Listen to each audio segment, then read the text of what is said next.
वरना तो किसी ने पूछा था, एक शायर इस्लामाबाद में रहते थे, तो उनसे किसी ने पूछा कि आपका शहर किस तरह का है। उन्होंने कहा मेरा उस शहर अदावत में बसेरा है जहां लोग सजदों में भी लोगों का बुरा सोचते हैं।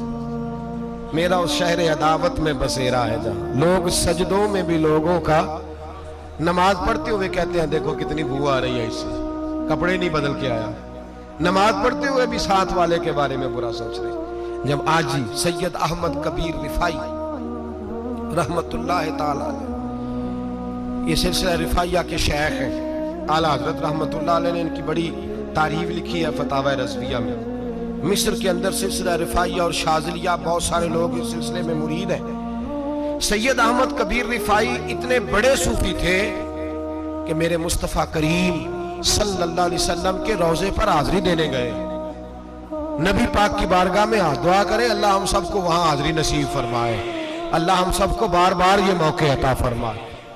सैयद अहमद कबीर रिफाई हाजिरी देने गए तो जब नबी पाक की गुंबद पे पहुंचे तो कहने लगे या रसूलल्लाह मैं कब्र देखने नहीं आया, मैं तो दीदार करने आया।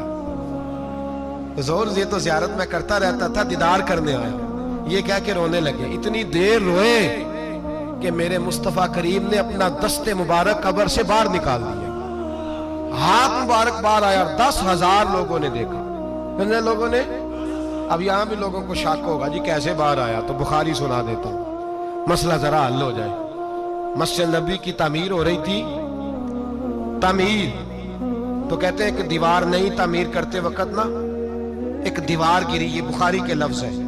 दीवार गिरी तो एक पैर बाहर आ गया। पैर को देखा तो कहते हैं हाथ रखते थे तो उसमें बिल्कुल ऐसे था जैसे खून साइडों पे हो गया, बिल्कुल जिंदा। शोर हो गया कि ये नबी पाक का कदम मुबारक है, हुजूर का। बहुत सारे लोग इकट्ठे हुए, उलमा को बुलाया, पैर देखा तो कहने लगे नबी पाक का नहीं, ये तो सैयदना फारूक आजम का है। जब ये कहा ना फारूक आजम का है तो फिर एक शोर उठा कि ये हाल है उनके गुलामों का तो सरकार का आलम क्या होगा। ये हाल है उनके गुलामों का तो फिर सरकार का आलम। ये बुखारी है। तू जिंदा है वल्लाह, तू जिंदा है वल्लाह, मेरी चश्मे आलम से छुप जाने वाला।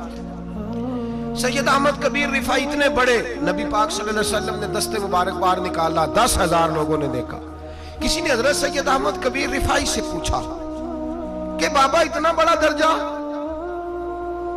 इतना बड़ा मकाम कैसे मिला? तो बाबा जी कहने लगे जिंदगी में कभी किसी को हकीर नहीं समझा, किसी को कभी हकीर, कभी किसी को अपने से कमतर नहीं समझा। तो अल्लाह ने देखे ना, अगर आप नहीं समझेंगे तो उसके लिए भी आपको उन्वान मिल जाएंगे, और अगर समझना है अपने आप को बड़ा तो उसके लिए भी मौके मिल जाते हैं। हजरत शफीक बल्खी बहुत बड़े सूफी बुजुर्ग हुए पर नौजवान थे, जवानी में ही अल्लाह ने बड़ा मर्तबा दिया। हजरत अब्दुल्ला बिन मुबारक बूढ़े थे, दोनों एक महफिल में इकट्ठे हुए। अब बगदाद सारा मानने वाला था और दोनों का मानने वाला था। आखिर में दुआ बुजुर्ग कराया करते थे महफिल के इख्तिताम पर। हजरत शफीक बल्खी जनाब अब्दुल्ला बिन मुबारक से कहने लगे आप दुआ करें, आप दुआ करें, आप बुजुर्ग हैं। अब जिसने जो मानना है उसे उसके लिए उन्वान भी मिल जाएगा। हजरत सैयदना अब्दुल्ला बिन मुबारक कहने लगे बेटे तू दुआ कर, तेरी उम्र थोड़ी है, तेरे गुनाह भी थोड़े हैं, तेरी उम्र थोड़ी है, तेरे गुनाह भी थोड़े हैं। तो सैयदना शफीक बल्खी कहने लगे नहीं हुजूर आप दुआ करें, आपकी उम्र ज्यादा है तो नेकियां भी तो ज्यादा ही है ना, नमाजें भी तो आपकी ज्यादा है ना, रोजे भी तो ज्यादा, रमजान भी तो आपकी उम्र में ज्यादा है ना, आज भी तो आपने ज्यादा। अगर आपने किसी को अपने से बड़ा समझना है तो उन्वान आपको मिल जाए, छोटा समझना है तो उसके लिए भी उन्वान आपको।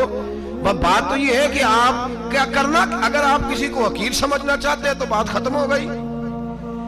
सैयद अहमद कबीर रिफाई फरमाते हैं जिंदगी भर कभी किसी को हकीर नहीं समझा। अल्लाह की सारी मखलूक की क्या बात है। अल्लाह कुरान में कहता है इन्नल्लाह ला यस्तही अन यदरिब मसलन मा बऊदतन फमा फौकहा। अल्लाह शर्म नहीं करता कि एक मच्छर की मिसाल बयान करे या उससे भी कमतर। अल्लाह मच्छर की बात करता है इतना बड़ा होके, वो कहता है मैं करूंगा, मेरी मखलूक जो है मेरी मखलूक। तो हजरत अहमद कबीर रिफाई फरमाने लगे मैंने कभी किसी को हकीर, बोलिए कभी किसी को हकीर। हम लोगों के पास उन्वान बड़े हकीर समझने के लिए, हम समझ लेते हैं। अमीर आदमी कहता है गरीब मेहनत क्यों नहीं करता, मेहनत करे अमीर हो जाएगा। उन्वान हुआ कि ना तनकीद करने का। 4 बच्चे हैं करे कमाई, अमीर हो जाएंगे। अब वो हकीर समझ रहा है गरीब को, गरीब भी अमीर को हकीर समझता है। वो भी कहता है जो इसने कमाया सारा ही हराम है, जायज एक पैसा नहीं, उसने भी हकीर समझ लिया। यानी वो ये कह रहा है कि मैं हलाल खाता हूं, ये अमीर हराम खाते हैं, तो बात खत्म हो गई। उसने भी हकीर समझ लिया, इसने भी हकीर समझ लिया। अब उन्वान ही था ना, अगर उन्वान बदल लेते तो बात बन जाती। अमीर अगर ये कहता कि मैं इस गरीब की मदद करूंगा इसलिए कि पैसे मेहनत से नहीं मिलते, खुदा के फजल से मिलते हैं, तो वो ये ना कहता कि ये मेहनत करता तो आगे चला जाता। और गरीब अगर समझता इस बात को तो ये ना कहता अमीर सारे हराम ही खाते हैं, वो कहता भाई रब ने जो मेरे लिए पसंद किया मुझे दिया, जो इसके लिए पसंद किया इसे दिया, बात खत्म हो गई, झगड़ा खत्म। उन्वान तो मिल जाएगा, मुस्बत भी और मनफी भी। तो अच्छी बात नहीं कि मुस्बत